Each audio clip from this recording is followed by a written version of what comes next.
Operasi pembuatan bas ini benar-benar sulit dipercaya. Di sebuah bengkel kecil di Karachi, Pakistan, para pekerja hanya menggunakan beberapa lembar pelat besi yang dirangkai secara sederhana, namun mampu menghasilkan bas jarak jauh yang tampak begitu mewah. Dalam kondisi seperti ini, bagaimana mereka bisa melakukannya? Biasanya, bas mewah seperti ini dibuat dari sasis impor. Meskipun sasis baru ini dibeli seharga Rp200.000, bagian lainnya sepenuhnya dibuat secara manual oleh mereka. Bas ini menerapkan instalasi modular. Pertama-tama, mereka memasang pipa kotak yang telah dilas sebelumnya ke balok utama sasis baru. Untuk memastikan pipa kotak tersebut membentuk kerangka yang kokoh, bagian atap kendaraan juga perlu dihubungkan menggunakan pipa kotak. Selain berfungsi sebagai penyangga pelat besi atap, pipa ini juga menghubungkan semua pipa kotak pada sasis menjadi satu kesatuan.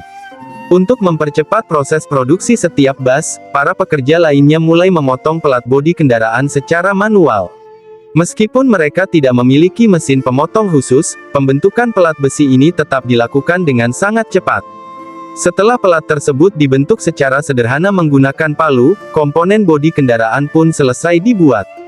Karena proses sebelumnya sudah melalui pengukuran yang teliti, pelat besi atap kendaraan hanya perlu disesuaikan dengan celah yang ada. Setelah dipastikan tidak ada kesalahan, pelat tersebut dilas untuk mencegah kebocoran pada celah. Proses ini juga berlaku untuk pemasangan pelat besi bodi kendaraan di kedua sisi truk. Antara pipa kotak dan pelat besi masih terdapat celah. Untuk mencegah gesekan atau benturan pada lapisan tambahan bodi kendaraan, para pekerja mengoleskan lem struktural pada permukaannya. Lem ini tidak hanya berfungsi sebagai pengisi celah, tetapi juga membantu pelat besi menempel dengan kuat. Setelah lem selesai dioleskan, satu pelat besi yang telah dilas dipasang dengan erat, lalu bagian dalamnya dilas menggunakan elektroda pada pipa kotak di kerangka bodi kendaraan. Setelah itu, pelat besi lainnya dipasang dan disesuaikan sesuai dengan data yang telah diukur sebelumnya.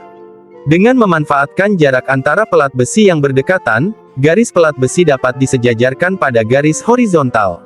Meskipun pelat besi dibentuk menggunakan palu, jarak antar pelat tetap presisi tanpa kesalahan sedikit pun. Karena bagian dalam pelat besi dipasang dengan las titik yang rapat pada pipa kotak, permukaannya dipenuhi banyak titik las. Untuk meratakan permukaan pelat besi, seluruh bodi kendaraan dilapisi dengan lapisan tebal bahan berbentuk kerucut, yang tidak hanya mencegah karat tetapi juga meningkatkan daya rekat cat. Setelah itu, permukaan dilanjutkan dengan pengamplasan secara detail menggunakan kertas pasir. Setelah tampilan luar bas selesai dibentuk, para pekerja mulai mengerjakan bagian interior. Dengan mempertimbangkan kebutuhan dukungan pada pelat besi di bagian bawah, mereka memilih untuk melapisi seluruh bagian dasar dengan papan kayu. Hal ini tidak hanya menghemat biaya produksi tetapi juga memberikan dukungan tambahan pada pelat besi. Untuk memastikan permukaan dapat dipasangi lapisan plastik, bagian pelat besi bodi kendaraan juga dilapisi dengan papan kayu. Meskipun hanya dipasang menggunakan paku secara sederhana, papan kayu tersebut mampu memberikan dukungan yang cukup untuk lapisan plastik interior, sehingga lapisan tersebut tidak akan tertekuk atau melengkung akibat adanya celah di lapisan tambahan.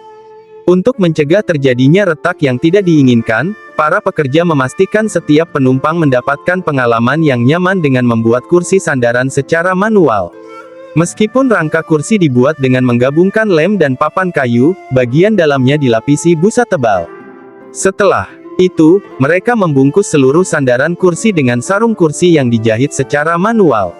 Dengan keterampilan mereka, bagian ujung kulit pelapis dikencangkan menggunakan paku khusus. Inilah alasan papan kayu diperlukan dalam proses ini. Setelah kursi selesai dibuat, kursi-kursi tersebut ditempatkan sesuai jarak standar. Setelah posisinya diperiksa dengan teliti, kursi-kursi itu dikunci menggunakan baut. Selama proses pemasangan manual oleh beberapa pekerja, permukaan rangka yang sudah kering telah disemprot dengan lapisan pelindung. Setelah diberi desain yang mencolok, seluruh eksterior kendaraan perlu dipoles dan dilapisi lilin agar permukaan cat terlihat lebih bertekstur dan berkualitas, karena proses pengecatan dilakukan di luar ruangan. Bas jarak jauh yang mewah seperti ini, setelah melalui proses pengerjaan selama seminggu di bengkel kecil mereka, berubah dari sasis biasa menjadi kendaraan yang benar-benar baru. Interiornya tidak hanya dilengkapi dengan AC yang sangat nyaman, tetapi juga terdapat layar TV di bagian depan untuk hiburan penumpang. Bahkan, lantai dalamnya dilapisi dengan papan lantai tiruan kayu yang elegan. Dengan demikian, bus yang dirakit secara manual oleh para pekerja ini telah berhasil diproduksi. Bagaimana menurut Anda? Bagaimana kualitas bus seperti ini?